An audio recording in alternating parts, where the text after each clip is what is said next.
लेकिन आज दिन महत्वपूर्ण क्यों है? ये 16 मई महत्वपूर्ण क्यों है? ये इतिहास में लिखी जाएगी और हम इस बात के लिए खुश हैं, प्रसन्न हैं कि इस घटना के हम चश्मदीद गवाह हैं, प्रत्यक्ष इस बात को देख रहे हैं। आज पिछले 3 दिन से बनारस के अंदर बाबा विश्वनाथ और बाबा विश्वनाथ के सामने जो 500 साल से एक नंदी बैठा था, वो नंदी, उसकी आंखों में कभी हमने नहीं झांका। हम बनारस गए, बाबा विश्वनाथ को उठा करके इस्लामिक आतंकियों ने, बर्बरता के मानने वालों ने उस नंदी के सामने से बाबा विश्वनाथ को हटाकर कहीं और रख दिया और वहां एक इस्लामिक कचरे की मस्जिद बना दी।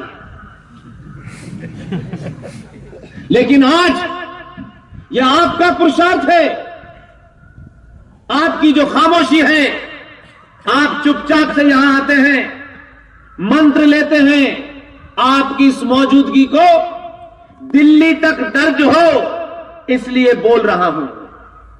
पता हो कि इस देश में हजारों लाखों लोग सो रहे हैं, तब इस जगह पर लाखों लोग जग करके राष्ट्र को बचाने की शपथ ले रहे हैं।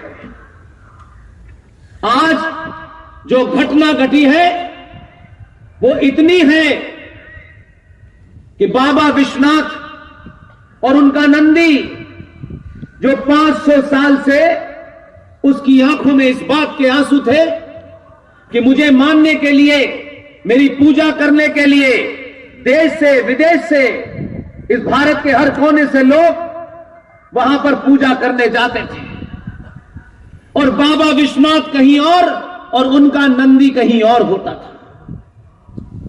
उस नंदी की आंखों के आंसू किसी ने नहीं देखे, लेकिन मैं जब भी जाता था, मैं नंदी के सामने 15 मिनट खड़े होकर के शर्मिंदा होता था, मन ही मन माफी मांगता था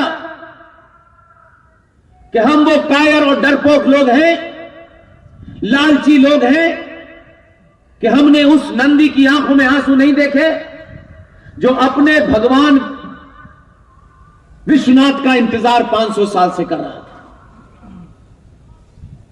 हमें अलग अलग तरीके की बीमारियां हो गई हैं।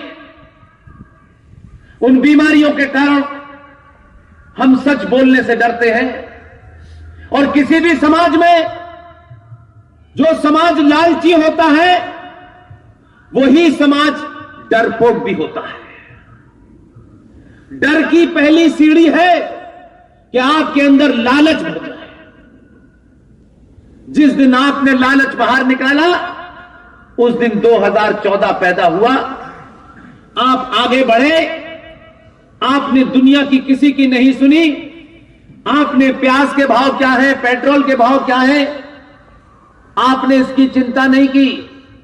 पहली बार भारत के राजनीतिक इतिहास में आपने कहा प्याज, आलू, दाल, चावल, रोटी, महंगाई ये दुनिया का किस्सा है, ये चलता रहेगा, इसे हम देख लेंगे।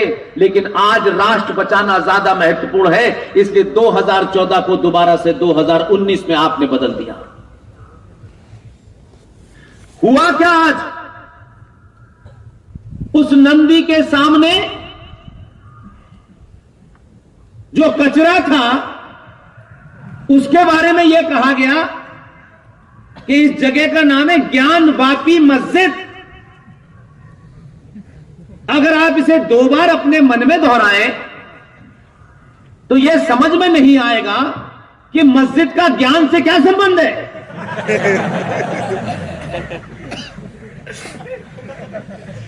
दुनिया में जितने भी राष्ट्र हुए हैं वो राष्ट्र कभी इस बात से नहीं हारे कि उनके ऊपर किसने राज किया, किसने गुलाम बनाया। इससे कभी फर्क नहीं पड़ा। राष्ट्र की गुलामी इस बात से तय होती है कि जब आपको स्वतंत्रता भी मिल जाती है आजादी भी मिल जाती है, तब भी वो राष्ट्र गुलामों के इतिहास को पढ़ता है। इसलिए हमारे साथ 1947 से लेकर के आज तक सबने एक जघन्य अपराध किया और समाज की चेतना को कभी जागृत नहीं होने दिया। आज बनारस में, वाराणसी में, विश्व के सबसे पुराने शहर बनारस में एक घटना ऐसी घटी है कि इसे आने वाली नस्ल को पता चलेगा कि हम खुद झूठ बोलते हैं, इसलिए दुनिया ने हमें झूठ का पुलंदा समझ लिया और हर ऐरा गहरा चोर, उठाई गिरा, लालची, डकैत, ब्रेफिस इस देश में आया और राज करके चला गया। आप सबको पता है, भारत की न्यायपालिका के आदेश के तहत बनारस में बाबा विश्वनाथ के सामने जो बताया जाता है कि वो मस्जिद है, उस मस्जिद में 3 तहखाने हैं, उनमें ताले लगे हुए थे। कोर्ट ने यह आदेश दिया कि उन तहखानों को खोला जाए और उसमें क्या है इसकी वीडियोग्राफी की जाए और क्या क्या चीजें उसकी मिली हैं उसकी लिस्ट बनाई जाए। यह कोर्ट का आदेश था, किसी पार्टी का आदेश नहीं था। कोर्ट भारत की संविधान चलाती है, सरकार नहीं चलाती, सरकार का दखल नहीं होता उसमें। लेकिन उसके बावजूद भी कुछ लोगों का पाखंड और पोल खुलने वाली थी, तो उन्होंने कहा हम भीड़ से डरा देंगे। भीड़ इकट्ठी हो गई, उन्होंने कहा साहब हम नहीं होने देंगे। लेकिन जिसे आपने, आपके गुरुजी ने दिल्ली में बिठाया है, उसको पता है कब कब क्या करना है। उसने कुछ बोला नहीं, दखल नहीं दिया उसने। लोग उसकी चुप्पी के मतलब भी समझते हैं, ये बड़ी बात है। कोर्ट ने कहा अच्छा भीड़ से डरा रहे हो, आदेश किया कि कल डिस्ट्रिक्ट मजिस्ट्रेट, सीआरपी, ये सब होगी और किसी ने भी रोकने की, दंगा भड़काने की, शहर में तनाव पैदा करने की कोशिश की तो सख्ती से निपटा जाएगा। इतना कहने के बाद जो डरा रहे थे वो आए नहीं। उसका रिजल्ट क्या हुआ? ये सब कुछ कोर्ट की देखरेख में चल रहा है, किसी पार्टी संगठन के कहने से नहीं चल रहा है। लेकिन कुछ लोगों को बीमारी हो गई थी 70 साल में, वो कहते थे हम अल्लाह के अलावा किसी की बात नहीं मानेंगे। बार बार कहते थे, हम भी कहते हैं भाई अल्लाह की भी मानो, हमने मना नहीं किया, लेकिन ये देश अल्लाह नहीं चला रहा है, कानून व्यवस्था चलाती है। पुलिस का अपनी ड्यूटी है, न्यायपालिका का अपना काम है, सेना का अपना काम है। लेकिन यह नहीं हो सकता कि तुम पुलिस को काम न करने दो क्योंकि उन्हें भी डराओगे। ये शरीफ लोग हैं, यहां आपके बीच में पुलिस वाले भी अगर होंगे, अगर मेरी आवाज उन तक जा रही है तो आप सबसे कहता हूं एक प्रण लीजिए, इसलिए कि 90% इस देश की जो पुलिस की वर्दी है, उस वर्दी के पीछे भी हमारे जैसा एक सनातनी है।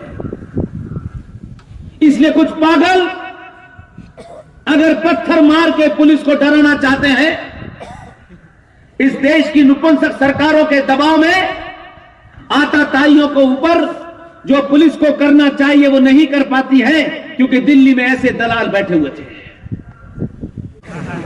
और कुछ नहीं हुआ है। इसलिए आपकी जिम्मेदारी है कि जो पुलिस की वर्दी पहने जब भी कोई सिपाही, जब भी कोई इंस्पेक्टर, जब भी कोई एसएचओ, जब भी कोई डीएसपी और एसपी मिल जाए, आपको कुछ नहीं करना है। उस चलते हुए एसएसपी डीएसपी से उनको सलाम करना है, उनको सलूट मारना है, उनसे राम राम करनी है, ताकि उन्हें यह बोध हो कि अगर पागल किसी कोने से निकलकर जुमे के बाद आए और पत्थर मारे तो आप इनके लिए कवच बनिए, आप इनके लिए कवच बनिए। ये आपके अपने हैं। वर्दी पहनने से इनकी सनातन सोच को कोई नहीं बदल सकता। इनकी मजबूरी है कि इन्होंने ये वर्दी पहनी है। उस वर्दी के कारण इनके हाथ बंधे हुए हैं। एक बार खोल के दिखाओ। कश्मीर में बहुत लोग पत्थर फेंक रहे थे, सुबह शाम पत्थर फेंकते थे, क्योंकि पत्थर फेंकने की आदत कुछ उनकी आज की नहीं है, 1400 साल पुरानी है। ये पत्थर फेंकने का सिलसिला शुरू कहां से हुआ है ये नहीं पता आपको। आपको बताता हूं ताकि आप जब हजारों करोड़ों लोगों के सामने बात रखें तो आपकी बात को कोई बुरी और अच्छी लग सकती है, किसी को अंदाज आपका बुरा अच्छा लग सकता है, लेकिन आपकी बात तथ्यों पे और तर्कों पे होनी चाहिए, भाषा की मर्यादा के साथ होनी चाहिए। कभी सोचा नहीं हमने, फलस्तीन में भी पत्थर फेंक रहे, वहां इजरायली सैनिकों पे पत्थर फेंकते हैं, कश्मीर में भी पत्थर फेंकते हैं। पत्थर से रिश्ता क्या है? इस रिश्ते का तो पता करो भाई। आखिर ये पत्थर जब पुलिस पे और सेना पे फेंके जाते हैं, उस मानसिकता को समझिए। इस्लाम में 5 फंडामेंटल है, 5। उसमें से एक है हज। आप शायद नहीं गए होंगे, ना आपने सुना होगा, गया मैं भी नहीं हूं, लेकिन एक सच्चाई है जिसे हम सबको एक्सेप्ट करनी चाहिए। हम सुनी सुनाई बातों को, अगर मैं यहां से जो भी कुछ बोल रहा हूं, किसी बात में कोई आपको डाउट हो, संशय हो, शुबा हो, कोई रेफरेंस आपको ठीक न लग रहा हो, मैं इसी मंचों से सबसे कहता हूं कि अगर आपके हाथ में पेन हो तो लिख लीजिएगा, मोबाइल अगर हो तो उसको याद कर लीजिएगा। अगर कोई बात आपके मन में है कि मंच से आए थे, बोल के चले गए, लेकिन फला बात तो बिल्कुल झूठ बोली है, इसका तो कहीं कोई रेफरेंस ही नहीं है, कोई इसका तर्क ही नहीं है, लेकिन बोल के चले गए, मैं उन लोगों में से नहीं हूं। मुझे वोट नहीं लेना किसी का, न वोट मांगना है, न किसी संगठन से जाकर के चाटुकारिता करनी है। अगर मेरे मूल में कुछ है, न सत्ता है, न व्यवस्था है, न पार्टी है, न संगठन है, मेरे मूल में सिर्फ एक ही चीज है जिसे मैं राष्ट्र कहता हूं। इसके अलावा कुछ नहीं है। सब नाराज हो जाए, राष्ट्र नाराज नहीं होना चाहिए।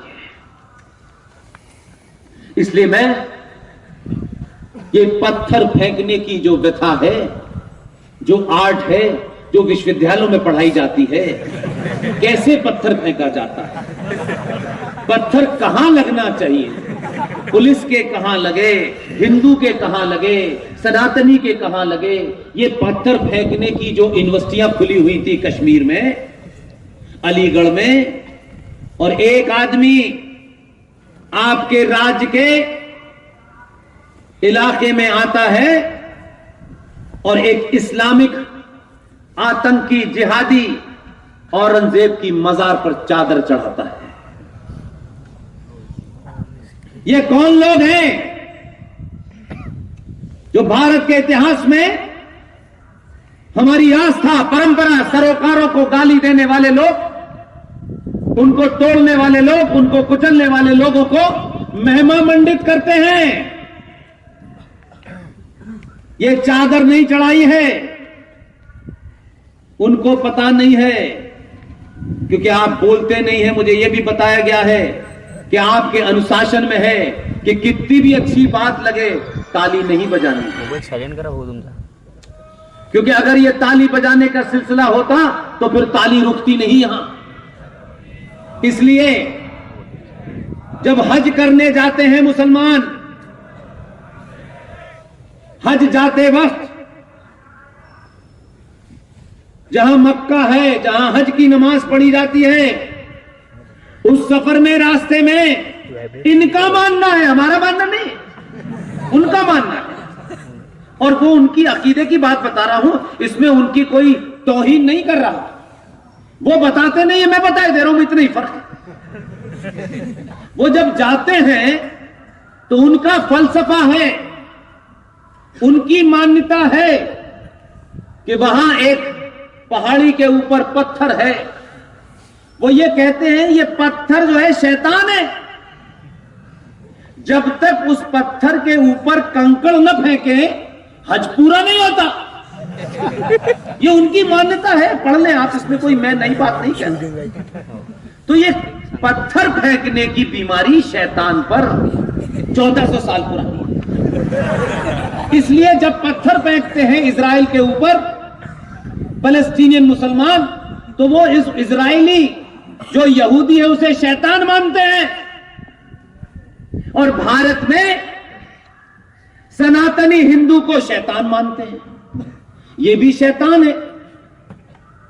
ये इसलिए पत्थर कश्मीर विश्वविद्यालय में इनकी पढ़ाई हो रही थी, बहुत लोग इसमें पीएचडी कर गए थे, और कुछ लोग पीएचडी करने के बाद बोले अब हमने पीएचडी कर ली है, अब हमें मुख्यमंत्री बनना है।